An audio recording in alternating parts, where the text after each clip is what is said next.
जब मर्द हज़रात जो हैं 40-50 साल की उम्र इनकी होती है, उस वक़्त इनको पेशाब की तकलीफ़ होना शुरू हो जाती है। कभी थोड़ा-थोड़ा आना शुरू हो गया, कभी ज़्यादा हो गया, कभी उस पर कंट्रोल नहीं रहा, कभी रुकना शुरू हो गया। ये एक सिम्पटम आ रही होती है कि बाज़ दफ़ा जो प्रोस्टेट ग्लैंड होता है, वो डिस्टर्ब हो रहा है, उसमें एनलार्जमेंट आ रही होती है। वो आपने ये करना है कि उसका एक्स-रे करवाएँ, अल्ट्रासाउंड करवाएँ और उसके बाद उसकी ट्रीटमेंट शुरू की जा सकती है। दोस्तों, इस वीडियो में मैं आपको पूरी तफ़सील से बताऊंगा कि ये कैसे होता है, इसका इलाज क्या है, इसकी ट्रीटमेंट क्या है, आप सर्जरी से बच सकते हैं क्या, prostate glands treatment without surgery है, मुमकिन है। ये सारी डिटेल बताऊंगा, पूरी वीडियो देखें, आपको बहुत ज़्यादा फ़ायदा होगा। मैं हूँ डॉक्टर हाफ़िज़ अब्दुल अंजम, आप देख रहे हैं डॉक्टर हाफ़िज़ यस क्लिनिक यूट्यूब चैनल।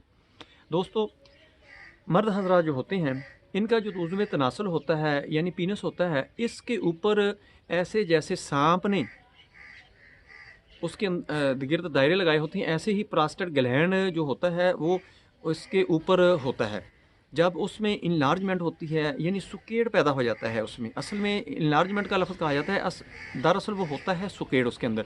जब उसकी ट्रीटमेंट है सैबलसुरोलोटा, वह आपने मदर टेंक्चर में लेना है, सार्सप्रीला आपने मदर टेंक्चर में लेना है, कैंथेरस आपने मदर टेंक्चर में लेना है और कास्टिकम आपने 1 में लेनी है। ये 5 कतरे हर तीसरे दिन आपने देने हैं। दूसरे जो मदर टेंक्चर तीनों होंगे वो आपने 20-20 कतरे सुबह दोपहर शाम तीनों में से आपने इस मरीज़ को देना शुरू कर देने।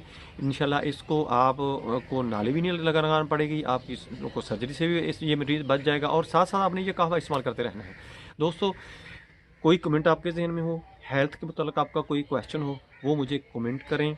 कोई भी आपके जहन में सवाल हो वो आप करें, मैं उसके ऊपर या तो कोशिश करूँगा वीडियो बनाने की या आपको उसको गाइडलाइन दे दूँगा, उसका क्वेश्चन का आप मैं आंसर कर दूँगा, जवाब दे दूँगा।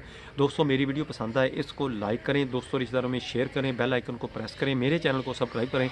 अपना ख्याल रखें, stay connected, stay happy, stay healthy. Allah हाफिज़, अस्सलाम वालेकुम।